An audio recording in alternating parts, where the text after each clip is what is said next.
பஜாஜ் போன்ற தரகு முதலாளிகளுக்கு இவர்களுடைய கார்பரேட் கம்பெனிக்காக நரேந்திர மோடியினுடைய அவர்களுடைய ஆட்சி இன்றைக்கு உயிர் வாழ்கிறது என்று சொன்னால் எவ்வளவு கேவலமானது. மோட்டார் வாகன திருத்தல் சட்டத்தை உங்களுக்கு புரியும். ஒரு மோட்டார் எந்த கம்பெனிக்காரன் ஒரு ஆட்டோவை எடுத்துக்கொண்டோம் என்று சொன்னால் அது பஜாஜ் கம்பெனிக்காரனுடைய ஆட்டோ என்று சொன்னால் அவருடைய ஷோரூம்ல தான் விட்டு வேலை பார்க்க வேண்டும். அதே போல நீங்க இந்த ஸ்டாண்ட்ல வச்சிருக்க மாதிரி ஸ்டாண்ட் கிடையாது. அவருடைய கம்பெனியினுடைய ஸ்டாண்ட்ல தான் வாகனம் நிற்கும். அவருடைய கம்பெனியில தான் ஒர்க் ஷாப் வேலைக்கு விடணும். 15 ஆண்டுகள் ஆனால் எந்த வாகனமும் ஓட்டக்கூடாது. இப்படி ஒரு கொடூரமான ஒரு சட்டத்தை தொழிற்சங்க தோழர்கள் மீது திணிக்கவில்லை, தொழிலாளி தோழர்களுக்கு மீது திணிக்கப்பட்டிருக்கின்றது. ஆட்டோ ஓட்டுகின்ற நீங்கள், மோட்டார் வாகனங்கள் ஓட்டுகின்ற நீங்கள் சிந்தித்து பார்க்க வேண்டும். நமக்கான உரிமை பறிக்கப்படுகிறது. நம்முடைய நண்பர்கள், நம்முடைய சகோதரர்கள் ஒர்க் ஷாப் வைத்திருக்கின்றார்கள். அந்த ஒர்க் ஷாப்பில் உங்கள் வாகனத்தை விட்டு வேலை பார்க்க கூடாது என்று ஒர்க் ஷாப் 5ஆம் வகுப்பு 10ஆம் வகுப்பு படித்து 10 வயதிலிருந்து அந்த ஒர்க் ஷாப் தொழில் படித்தவர்களை இன்றைக்கு வீட்டுக்கு அனுப்பி அவனுடைய கம்பெனியிலே அடிமை வேலைக்கு 10,000-15,000 ரூபாய் சம்பளத்துக்கு அடிமை வேலை பார்க்கின்ற அளவிற்கு இந்த மோட்டார் வாகன திருத்தல் சட்டம் கொண்டு வரப்பட்டிருக்கின்றது. அதே போல 15 ஆண்டுகள் கழித்து ஏதோ ஒரு சின்ன ஸ்பேர் பாக்ஸ் போச்சுன்னா எல்லாம் மாத்தி பிறகு எடுத்து எப்படி அட்ஜஸ்ட் பண்ணி வாழ்க்கையை ஓட்டலாம்னா அது முடியாது. இதுதான் மோட்டார் வாகன திருத்தல் சட்டம். இப்படி கொடூரமான சட்டம். அதே போல வேளாண் சட்டம். இந்திய நாடு ஒரு வேளாண் நாடு. விவசாயத்தை மூல பொருளாதாரமாக நம்பி இருக்கின்ற ஒரு விவசாய நாட்டில் நரேந்திர மோடி அரசு இந்த விவசாயத்தை கார்பரேட் கம்பெனிக்கு கொடுக்கிறது. அதுதான் வேளாண் திருத்தல் சட்டம். குறைந்தபட்ச ஆதார விலையை தாருங்கள், எங்களுடைய உற்பத்திக்கான விலையை தாருங்கள் என்று கேட்டால் நரேந்திர மோடி அரசு பாராளுமன்ற வளாகத்திற்குள் விவசாயிகள் வரக்கூடாது என்று தரையிலே ஆணி இருக்கின்றது. ஆணியை யாராவது ஓடி உள்ள வந்துடக்கூடாது. ஆணி தடுப்பு வைத்திருக்கின்றார்கள். பஞ்சாப் ஒரு இந்திய நாட்டினுடைய பிரதமர் ஒரு மாநிலத்துக்குள்ளே போக முடியாமல் திரும்பி போனார் என்று சொன்னால் எவ்வளவு கேவலம். நாட்டினுடைய சாதாரண குடிமகன் சும்மா சர்வசாதாரண போகக்கூடிய இடத்தில் ஒரு பிரதமர் போவதற்கு அந்த நாட்டு மக்கள், அந்த பகுதி மக்கள் அனுமதிக்க முடியாமல் அவர் திரும்பி சென்றிருக்கின்றார் என்று சொன்னால் எவ்வளவு வேதனையான விஷயம், எவ்வளவு கேவலமான விஷயம். இதற்கு உங்களுக்கு அதிகாரம். ஆட்சியை விட்டு வெளியேற வேண்டியதானே, உங்களால் முடியாது. ஆனால் நீங்கள் இப்படியெல்லாம் பிரச்சனையை, மக்கள் பிரச்சனையை பொது வழியிலே பேசினால் அவர்கள் அடிப்பார்கள். எப்படி அடிப்பார்கள்? அவர்கள் அடிப்பார்கள். எப்படி அடிப்பார்கள்? உங்க பக்கத்து வீட்டுக்கு அண்ணன் வச்சு உங்களை அடிப்பாங்க. உங்கள்கிட்ட பக்கத்து வீட்டு அடி வாங்க வைப்பாங்க. உங்களுக்குள்ளே சண்டையை மூட்டுவாங்க. உடனே எங்கே பிரச்சனை வந்துடும். மும்பையில மாட்டாட்சி கம்பெனிக்கு பிரச்சனை வந்துட்டு தீபக் திஜோரி, அஜய் சூடு, இந்திரா நூகி இவர்கள் எல்லாம் Al Kabeer exporting company, Al Arabia exporting company,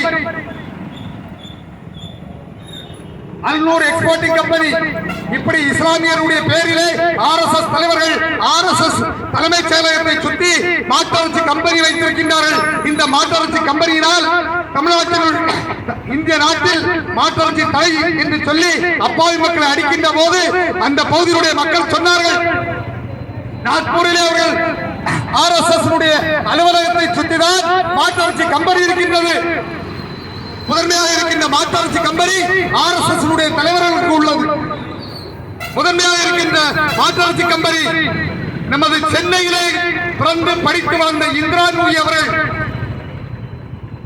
அமெரிக்காவினுடைய பெப்சி கம்பெனியினுடைய முதன்மை செயலாளராக பணியாற்றி வந்த இந்திரா நூகி என்று சொல்லக்கூடிய பிராமண பெண்மணி, RSS பெண்மணி, நமது அம்மையார் நிர்மலா சீதாராமனுடைய நெருங்கிய உறவினர். இன்றைக்கு மாட்டரசு கம்பெனி உலக ஏற்றுமதி, Al Arabia, Alnoor exporting company, Al Kabeer exporting கம்பெனியினுடைய இந்த கம்பெனிகளினுடைய முதன்மை எக்ஸ்போர்ட் ஆபீசராக இன்றைக்கு உலக நாடுகளில் மாற்றாட்சி வியாபாரம் செய்து வருகிறார். எனக்கு தெளிவாக தெரியவில்லை, அந்த கம்பெனி RSS தலைவர் மோகன் பகவத் அவர்களுடைய கம்பெனி என்றும் சொல்லுகிறார்கள்.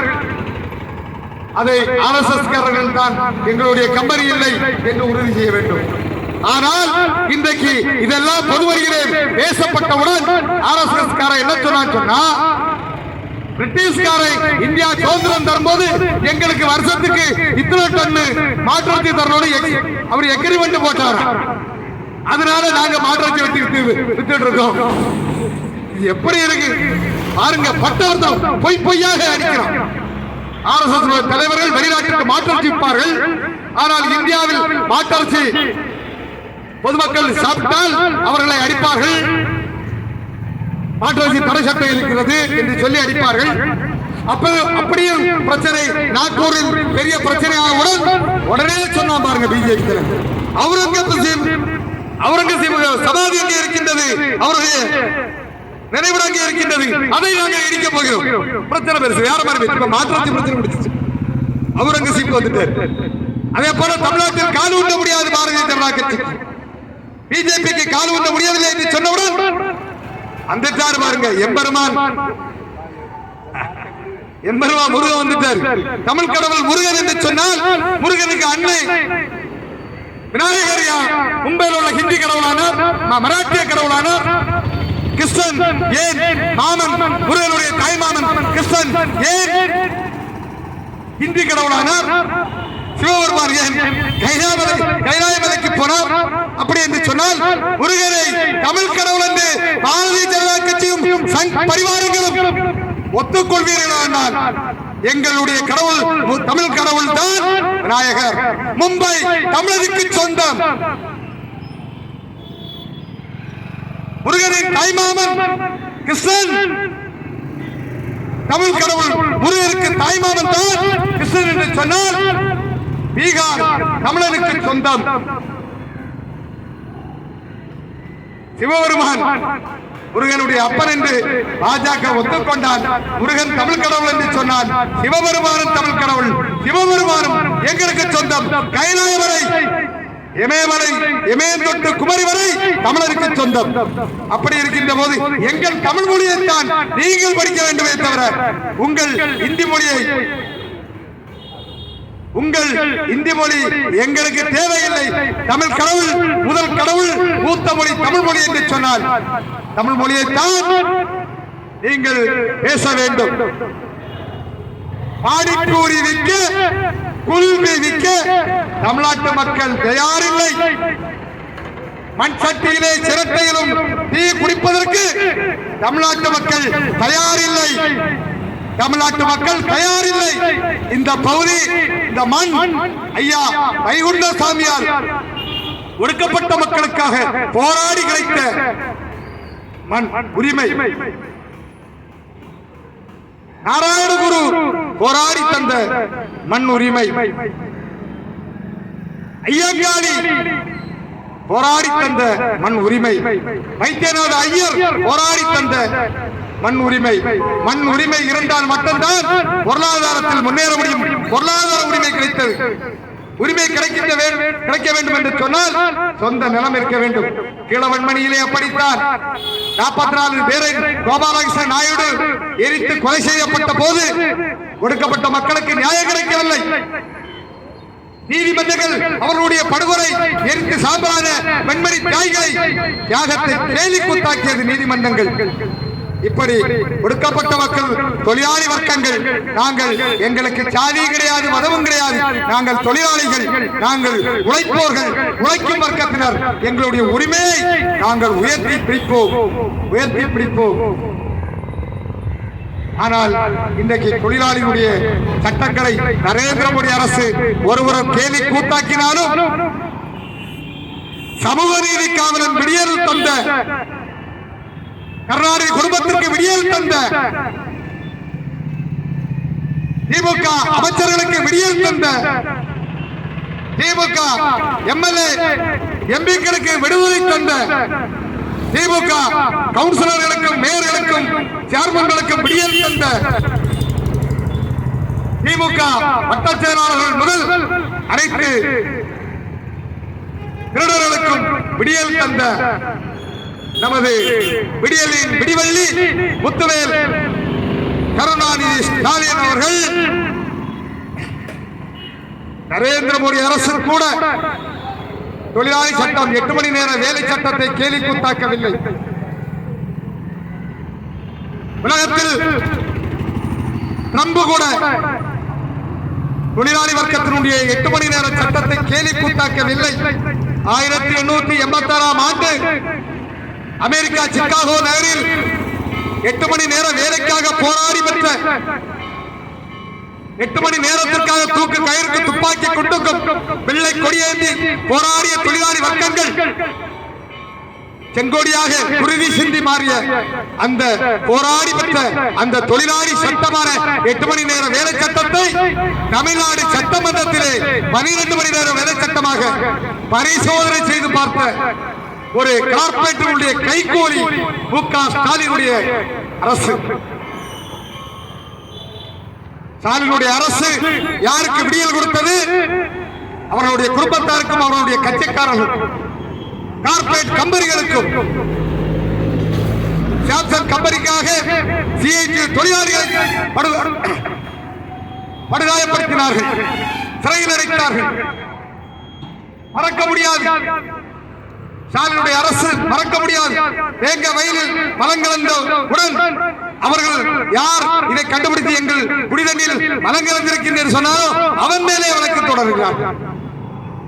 எதிர்த்து பேசினால் பொய் வழக்கு போடுவது. ஸ்டாலினுடைய அரசு அப்படி நடந்து கொண்டிருக்கின்றது. நான் கேட்கின்றேன், திமுக அரசில் எந்த துறை நல்ல நிலையில் இருந்தது? எந்த துறை நல்ல நிலையில் இருக்கிறது? சொல்லுங்கள். காவல்துறையினுடைய அமைச்சராக இருக்கின்றார் மு.க. ஸ்டாலின் அவர்கள், தமிழ்நாட்டின் முதலமைச்சர். காவல்துறையினுடைய அமைச்சர் மு.க. ஸ்டாலின். காவல்துறையினுடைய நிலை என்ன? கன்னியாகுமரி மாவட்டம் கொஞ்சம் பரவாயில்லை, ஆனா பிற மாவட்டங்களை பாருங்க. கன்னியாகுமரி மாவட்டம் ரொம்ப மோசம் தான். ஒரு ஆள் மட்டும்தான் நல்லா வேலை பார்க்கிறார். காவல்துறை மசோதா 2006 சட்டமாக்க கேட்டோம், ஏன் ஆக்க முடியவில்லை? காவல்துறையினுடைய நிலைமை பாத்தீங்கன்னா இப்ப அஜித்குமார் மரணம் தொடர்ந்து நடக்கிறது. காவல்துறைய வலிக்கு விழுது, ஆத்திரமுள்ள வலிக்கு விடுறீங்க. குற்றம் செய்த குற்றத்துக்கு நீ தண்டனை வாங்கி கொடு. பொய் வழக்கு போடுவது எதற்கு?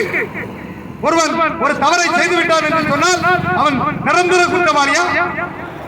நீங்க அவர்களை குற்றவாளி ஆக்கிக் கொண்டே இருப்பீர்களா? நான் கேட்கின்றேன், இதே இரணியல் காவல் நிலையத்தில் இதே காவல் நிலையத்தில் அன்னை பால்மணி அவர்கள், நான் அந்த நம்ம திங்கள் சந்தை இதே வில்லேஜ் தான், திங்கள் சந்தை வில்லேஜ்ல ஜனவரி 31 அன்னைக்கு ஜனவரி 31ஆம் தேதி நான் வந்து நான் இல்லைன்னா பால்மணி அடிச்சே கொண்டு இருப்பாங்க. தனக்குள்ள ஆர்மோ ஆஸ்பத்திரி பின்னாடி ஜெய்சிங் கான்ட்ராக்டருக்கு ஒரு சொத்து கிடக்கு. சர்வே எண்ண வந்து 237ல 10-9 நினைக்கிறேன். 9-10 சர்வே. அதுல வந்து அந்த சொத்தை வந்து நான் வந்து ஒரு கம்பெனிக்கு ஒரு மாட்டு பண்ணக்காரன் கேட்டான்னு சொல்லிட்டு அந்த ஒரு இடம் விலைக்கு கிடந்துன்னு சொல்லி அதை பார்க்க என்னுடைய நண்பர் வந்து இன்னொரு புரோக்கரை ஏற்பாடு பண்றார். காலை நான் அவரை கூட்டிக்கிட்டு இரணியல் காத்தாடி மூட்டில இருந்து தளவாய் வேலுத்தம்பி நுழைவாயில் வழியாட்டு நான் வரேன். அதுக்கு வரைய நேரத்தில் இந்த தும்பாவளை நினைக்கிறேன், அது எங்க ஊரு அந்த பெரிய வளர்ச்சி யானைக்கு போய். அப்ப எனக்கு வீட்டில் வாடகை இருக்க வேலைப்பேன்னு சொல்லிட்டு ஒருத்தர் வந்து பூசாரி. அப்ப அவரு உயிர் உள்ள இருக்கு. சரி, அந்த பூசாரியை பார்த்துட்டு வருவோம்னு பார்த்தா இங்க ஒருத்தன் கொல்லாண்டா போன்னு சத்தம் போட்டுருவாரு. நானும் அந்த டக்குன்னு ஒரு முடுக்குள்ளோட போனா அடுத்த முடுக்கோட வரலாம். நான் இந்த முடுக்கோழியா போயிட்டு சவுண்ட் விட்டாச்சு. நானும் அதுல கூட 2-3 பேர் சவுண்ட் போட்டாங்க. சவுண்ட போட்டு நான் என் கூட ஒரு பாய் வந்தார், எல்லாவுடி ஐதர் நாளைக்கு 2 பேரும் நாங்க ஒவ்வொரு சவுண்ட் போடுறோம். நானும் லோக்கல் ஆளு பண்ணணும். எனக்கு அந்த பெரிய உலகத்தை அப்ப நம்ம சொந்த இடம்னா நானும் டக்குன்னு வண்டியை நடத்திட்டு என்ன நடக்குதுன்னு கேட்டான். ஒருத்தன் சண்டையை போறோம். நான் அதெல்லாம் சரி அவனை நாங்கள் சமாதானப்படுத்தி நாங்கள் எல்லாம் அடிக்கடி அந்த ரூட்லாம் நிற்போம். எப்ப பார்த்தாலும் ஏன்னா என்ன எல்லாருக்கும் தெரியும் பாதியார், ஏன்னா தோழருக்கு நிறைய சொத்துக்களை அவங்க குடும்பக்காரங்களை எல்லாம் பெரிய வளர்த்தி சொத்து கிடைக்கும். அப்ப நாங்க அடிக்கடி போறோம்னால எங்களை தெரிஞ்சனால எங்களை எவனையும் அடிக்க வரல. நான் பெரியார போகணும்னு சொல்லிட்டு ஓட வரட்டும், அவர் இரும்பு கம்பியை வச்சுட்டு வருவேன். கடைசியில நான் சொல்லி போட்டுன்னு விட்டா அவன் அந்த வீடு ஏற்கனவே அந்த வீடு பாலடைஞ்ச வீடு இடிஞ்சு பிறகு கிடைக்கும், மண்ணச்சவருக்கு இடிஞ்சு பிறகு கிடைக்கும். அவன் சீட்டு வீட்டெல்லாம் போட்டு அடிச்சு உடைக்கும். போலீஸ் ஸ்டேஷன்ல புகார் கொடுத்தா கேப்பாருங்களே கேளுங்களே எஸ்பி சாரை பார்க்கணும்னு நேற்று போன் பண்ணி சொல்லாரு. நான் அப்பவே சொன்னேன், போய் போலீஸ் ஸ்டேஷன்ல கம்ப்ளைண்ட் கொடுக்கும்போது என்ன கூப்பிடுங்க, நான் வாரேன்னு நான் உங்கள்கிட்ட சொன்னேன். கூப்பிட வந்தேனே, நான் நடந்த விஷயத்தை நான் சொல்லியிருப்போம் இல்ல. அப்ப நான் இடையில ஒரு 20 நாளுக்கு முன்னாடி என்ன கூப்பிடு தலைவரே, நான் அன்னைக்கே நம்பர் கொடுத்துட்டு போனேன். சம்பவம் நடந்து இவ்வளவு நாளாச்சு, ஒரு எஃப்ஐஆர் போட என்ன கவலை? எஃப்ஐஆர் போட என்ன கவலை? நான் கேட்கிறேன், இவ்வளவு தப்பு பண்ணி இருக்கேன். நான் ஒரு கட்சிக்கு மாவட்ட தலைவர், நான் பார்த்திருக்கேன். நான் பொது வழியில போலீஸை கேவலப்படுத்த விரும்பல. நான் இதெல்லாம் எஸ்பி ஆபீஸ்ல நான் மெசேஜ் அடிச்சு எஸ்பி சார் போட இவரே நேரத்து 2-3 நாள் 10-15 நாள் முன்ன சொல்லுவாரு. நான் அந்த சரி தர உமக்காண்டி ஒரு கூட்டத்தை போடுவோம். இந்த கூட்டம் இவருக்காண்டி தான் போட்டு, இவர் மட்டும் இல்ல. நான் கேட்கிறேன், இவரு சம்பவம் நடந்திருக்கு, பாதிக்கப்பட்டிருக்கோம், நான் பார்த்திருக்கேன். நான் அங்க ஒரு பூசாரி வேலைப்ப பூசாரி வீட்டுக்கு போயிட்டு வரேன், நான் பார்க்கிறேன். நான் பின்ன என்னன்னா சண்டைகள் வந்துடக்கூடாது, பெருசாயிடக்கூடாதுன்னு சொல்லி சமாதானப்படுத்தி விட்டுட்டு கம்ப்ளைண்ட் கொடுத்த விஷயம்லாம் எனக்கு தெரியாது. எனக்கு முதல்ல தெரியாது, இவருக்கு சொன்ன அப்புறம் தான் எனக்கு தெரியும். நான் பின்ன ஏதாவது போலீஸ்ல கம்ப்ளைண்ட் பண்ணுங்க, இது என்ன பக்கத்து வீடு, நாளைக்கு அந்த வீடு இடிஞ்சு பிறகு கிடக்கு, வெட்டி எடுத்து போடக்கூடாது, ஒண்ணு போடக்கூடாதுன்னு சொல்லிட்டு உள்ள வீட்டுல யாரும் கிடையாதுன்னு சொல்லாரு. அப்ப தனியா இருக்காருன்னு சொன்னா இத்தனைக்கும் அவர் எனக்கு தெரிஞ்சாரு. இப்ப நான் இடையில டிரான்ஸ்போர்ட்ல என்ன வரப்போ டிரான்ஸ்போர்ட் தானே, அது நான் பார்த்தேன் வீட்டுக்கு பின்னாடி அவருக்கு வீடோட சேர்ந்து கொஞ்சம் இடம் காலியா கிடைக்கும், அதுக்கு எந்த சைடில் போட்டு அடிச்சு உடைக்கும். நான் சத்தம் போடு, உடைக்காது. ஒரு எனக்கு என்னன்னா அவங்க கட்டுமுட்டா இருக்கு, உங்களை விட பலமா இருக்கான், நம்மளை பிடிச்சி தகராறு வந்துடக்கூடாது, அதுக்காக நான் சமாளிச்சு அப்படி விட்டு போனேன். ஏன்னு கூட கேட்கல. நான் நடந்த சம்பவத்துக்கு ஒரு கம்ப்ளைண்ட் கொடுத்தா போலீஸ் நடவடிக்கை எடுக்கல. அதே போல கன்னியாகுமரி காவல் நிலையத்தில் டிசம்பர் 24ஆம் தேதி ஆரோக்கியபுரத்தில் நடந்த கம்ப்ளைண்ட்டுக்கு கிட்டத்தட்ட எஸ்பியை பார்த்திருக்கோம், கலெக்டரை பார்த்திருக்கோம், பேப்பர்ல செய்தி வந்திருக்கு. அவங்க 3வது விசாரணை கொடுத்துருக்காங்க, எல்லா விசாரணை ஒரு எஃப்ஐஆர் போடுறதுக்கு ஏன் கஷ்டம், ஏன் போட முடியல? அப்ப நாங்க பாதிக்கப்பட்டோம், அப்பாவி மக்கள் பாதிக்கப்பட்டோம், போலீஸ் எஃப்ஐஆர் போடாது. ஆனா தக்கல கிறிஸ்டி இன்ஸ்பெக்டர் சும்மா இருக்க பயங்கரதான் கூட்டு வா ஒரு சின்ன கேஸ் போடுறேன், சும்மா இருக்கவருக்கு எதுக்கு கேஸ் போட்ட கேஸ் கேட்டார். சும்மா இருக்க பயிர வான்னு கூப்பிடுறான். ஜான் பேட் மேல எந்த பெரிய அடிப்படை கேஸ் கிடையாது. ஆனா போலீஸ் ஆசா ஜபர் போட்டு ஒரு பொய் கேஸ், அந்த பொய் கேஸ் அது எல்லாருக்குமே தெரியும். கத்தியாட்டி மிரட்டி 100 ரூபாய் பறிக்கிறது என்னது, அது உண்மையான கேஸ் தான், பொய் கேஸ். அதுக்கப்புறம் சொன்னாரு, உங்களை பார்க்கணும், ஒண்ணு பார்க்கணும். உங்களை எதுக்கு பார்க்கணும்? போலீஸ் எங்களை பார்த்தேன்னு எங்களை என்ன போலீஸ் வேலையா தர போறியா? சும்மா ஒரு சின்ன கேஸ் வெக்கம் கேட்டு சும்மா கூட்டிட்டு வாங்க சார், ஒரு சின்ன கேஸ், ஒரு பெட்டி கேஸ். பெட்டி கேஸ் எதுக்கு போடணும்னு கேட்க சும்மா கேஸ் அவர் கேஸ் போட்டு ஏதோ அவர் சாதனை படைக்காரு. ஒரு மாசம் கூட அந்த இருந்ததுல ஒரு மாசம் கூட அந்த கோச்சல இருந்ததுன்னா நானே விஜிலன்ஸ் வச்சு பிடிச்சிருப்பேன். விஜிலன்ஸ் எல்லாம் ரெடி பண்ணும், ரூபா வாங்க முடியும். 2 நாள் முன்ன மாறி உடனே ராமச்சந்திரன் திங்க போட்டா திங்கர் நாங்க போட்டோம். இல்லைன்னா அவன் பைசா கொடுத்துருப்பான், எல்லா கத்திக்கு உள்ள போட்டிருப்பான், எங்களுக்கு வேஸ்ட். விஜிலன்ஸ் நாங்க எல்லாமே ஒரு வாரமா காத்து கிடந்தோம். இவருக்கு எல்லாமே நடவடிக்கை எல்லாம் பார்த்து விஜிலன்ஸ் போலீஸ் முருகன் எஸ்ஐ எல்லாம் மார்கசத்தில் கிடக்கும். ஒரு மாசம் கூட இருந்திருந்தா நாங்க அங்கே ஒரு 3 நாள் இங்க இருந்து அப்ப செய்ய எல்லாம் இருக்கணும். ஆனா இப்ப என்னன்னா எல்லாரும் பயப்படுறாங்க. என்ன இன்ஸ்பெக்டர் ரூம் வரைக்கும் கேமரா ஆடியோ ரெக்கார்டோட பதியும். அந்த அளவுக்கு கன்னியாகுமரி மாவட்டத்தில் எஸ்பி ஸ்டாலின் அவர்களுடைய ஒரு நடவடிக்கை பாராட்டத்தக்க விஷயம். இரவும் பகலுமாக அவர் சுற்றி வருகிறார், நாங்கள் பார்க்கின்றோம். குற்றங்கள் குறைந்திருக்கின்றது, ஆனாலும் பொய் வழக்கை நாங்கள் ஒருபோதும் அனுமதிக்க மாட்டோம். உண்மையான சம்பவத்துக்கு நீங்கள் நடவடிக்கை எடுங்க, அதுல நாங்க தடுக்கவும் மாட்டோம். என் மேல தப்பு இருந்தா நீங்க நடவடிக்கை எடுங்க, அதுல ஒண்ணுமே இல்லை. சும்மா போட்டு பொய் கேஸ் போடுற அது எங்க உங்களுக்கு என்ன அதுல ஜாதி? கன்னியாகுமரி மாவட்டத்தில் முதல் இடமா தக்கரை போலீஸ் எஃப்ஐஆர் போட்டது. எதுக்கு சும்மா இருக்கு? ஒரு எஃப்ஐஆர் என்பது சாதாரண விஷயமா? சின்ன சின்ன பையன் இந்த பையனை பிடிச்சி ஒரு எஃப்ஐஆர் போட்டா அவனை கொண்டாடி கை குழந்தையோட இருக்கு. நான் என்ன சொல்றேன்னா, நீங்க இவ்வளவு யோக்கியமா பேசுறீங்கல்ல, நாங்க பாதிக்கப்பட்டிருக்கோமே, நடவடிக்கை எடுங்க. மணக்குடி போலீஸ், மணக்குடியில ஒரு 4 நாள் நடந்தது.